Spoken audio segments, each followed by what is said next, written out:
السلام عليكم ورحمة الله طلابنا. اليوم محاضرتنا راح تكون عن pin retained amalgam restoration.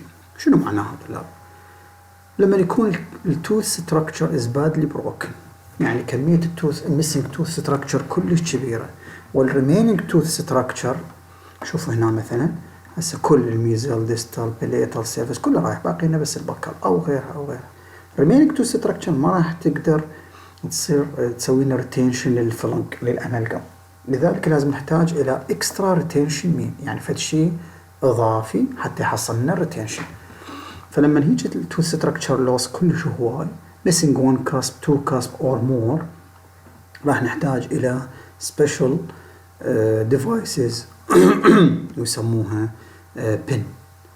البنز طبعا طلاب تستعمل بالفايتال توث، أي أنه السن فايتال، إذا السن حشوة جذر ما يصير نستعمل البن، أو it's less likely يعني تقريبا useless.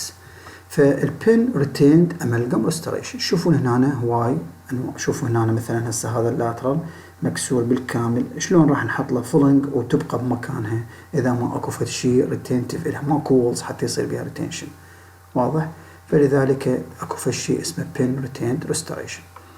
زين، أول شيء لازم نعرف شنو التايبس اوف ذا pin. طلاب عندنا 3 أنواع من البنات. إذا كانت هسه هاي المادة اللون الأصفر هو التوث ستراكشر، وهذا هو البن. طبعا احنا راح نسوي البن، السيت مال البنات راح يجي على شكل سيت بي بن وبي درل. الدرل نحطه بالهاند بيس ونثقب ثقب بداخل الدنتين، ثقب تقريبا 2 إلى 3 ملم مثل ما تشوفون حسب نوع البن. من راح نثقب هذا الثقب راح نوخر الهاند بيس والدرل بيها أصلا يبقى بيها، وراح نجيب البن ونحطه بهذا المكان ونشده بيه. أكو حسب العلاقة ما بين البن وهذا الهول أكو 3 أنواع. واحد يسموه سيلف ثريدد. السيلف ثريدد طلاب هو أنه الهول أصغر من البن، واضح؟ البن كبير حيل، فمن راح يطب الهول راح يطب بقوة حيل ويعني ينشد بهاي الوولز، يصير بي انجيجمنت ويا الدنتين وولز. هذا السيلف ثريدد. الفريكشن لوك النوع الثاني هو اللي بيه الهول بقد بالضبط بقد الدايميتر مالت البن. شنو معناها؟ معناها هذا الهول بالضبط بقده مناسب تماما إلى. شلون راح يحصل الريتنشن هذا؟ هسه هنا حصل ريتنشن عن طريق انجيجمنت ويا الوولز. هنا شو راح يحصل ريتنشن؟ راح يحصل ريتنشن عن طريق الفريكشن، الاحتكاك ويا الدنتين وولز، ولذلك اسمه فريكشن لوك. النوع الثالث لما تكون الهول أكبر من البن، البن يطب يبقى أكو فراغ بينه وبين الهول، بين الوولز مال الدنتين، يعني مو ثريدد، مو مضبوط حيل، هذا يسموه سيمنتد. شلون راح نخلي يحصل ريتنشن؟ راح نحط سيمنت هنا وبعدين يلا نحط البن، فيصير ميكانيكال ريتنشن ما بين البن والسيمنت والوولز. وهذه هي الأنواع مالته اللي موجودة بالتكست بوك مالتنا، هذا السيمنتد وهذا الفريكشن لوك وهذا السيلف ثريدنج. عادة كل اللي عندنا هسه موجودات بصورة عامة هن السيلف ثريدنج، ماشي؟ زين، السيلف ثريدنج بيه مشكلة. شنو هي المشكلة؟ المشكلة أنه من يدخل بالدنتين لأنه داخل بقوة وانجيجد بالوولز يسوي لنا ستريس بداخل الدنتين. زين، فإذا كان الدنتين اللي باقي هنا كلش قليل راح ينكسر هذا المكان لأنه يصير ستريس، يجي فورس منه راح تنتقل لهاي الدنتين. شوفون هذا التيست شلون مراويكم أنواع الستريس. هسه هذا سيلف ثريدد، شوفوا شلون مسوي ستريس، وهذا لا فريكشن لوك، وشوفون أنه الستريس مالته متوزع بشكل حلو، بينما هنا متركز هنا ومتركز هنا. فهذا هو العيب مالت السيلف ثريدد. زين، العفو. وين نحط البن طلاب؟ البن ينحط بكل مكان فقدنا بيه كسب. يعني هسه هنا بهذا الكافيتي احنا فاقدين كسب نحط بن. هاي فد قاعدة معينة، قاعدة بأنه كل ميسنج كسب نعوضه بن. خوش.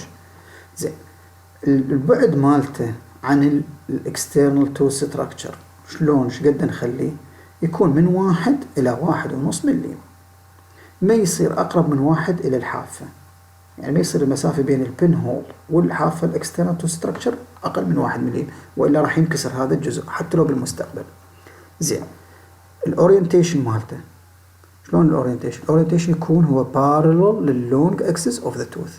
شلون اللونج اكسس مالت التوث؟ هو يكون بارلل، لا يجي هيج ولا يجي هيج، وإنما هذا اللونج اكسس اوف ذا توث هو هذا البن.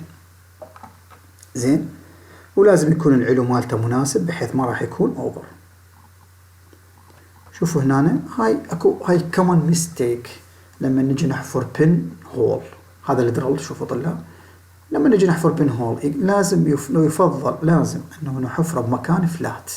هسه مثل هنا احنا محتاجين بن، نجيب البير نسوي هاي المنطقة فلات مثل هاي الصورة، مثل هاي الصورة. شوف شلون سواها فلات، يلا حفرنا، ما خلينا بمكان مايل وكذا، يلا، وإلا ما راح يكون شكله مضبوط. شوفوا هنا شلون، هنا طخ قبل لا يحفر كمية مناسبة، هنا كلش قليلة remaining tooth structure، ثم راح يجي البن هنا راح تنكسر هاي ويوقع البن.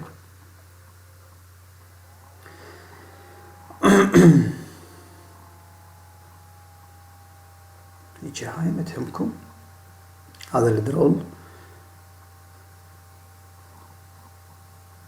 شوفوا طلاب، هذا الدرول يختلف حسب نوع الشركة، اريدكم تعرفون تميزون بين الدرول وبين البن. ماشي، الدرول يكون shorter than the pin.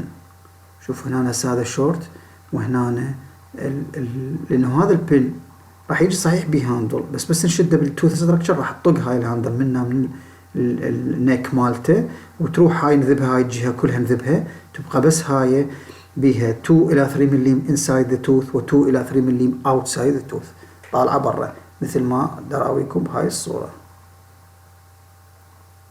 شوفوا هنا اكو هسه هنا في 2 ملم خلينا نقول، واكو 2 ملم inside the tooth structure، وباقي الامالجم كوندنسيشن والهاي مثل ما حكينا بالمحاضرة السابقة. شكرا جزيلا طلاب.